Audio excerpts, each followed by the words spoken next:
Hey everybody, what is going on? I hope you guys are all doing well, and welcome to another tutorial video. In this video, I'm going to be showing you guys how you can see somebody's activity on Instagram, so let's get right into it. Now, to see if somebody is online, what you need to do is go into your inbox, instant chats, just go into the top right. Now, if you follow somebody and you both have your activity status enabled, some people might have it disabled, and then you won't be able to see their online or offline status. And if you have it disabled, you won't be able to see it for anybody else as well.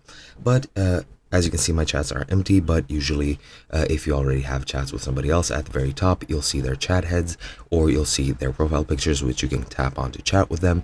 And the way that you can see that activity is right next to those circles. You will see a green bubble if they are currently active, and if you don't see it and you see a timestamp, that means they are currently not online or active on Instagram. If you already started a chat with somebody, you can also enter their chat as well, and you'll see whether they're active currently online or not as well.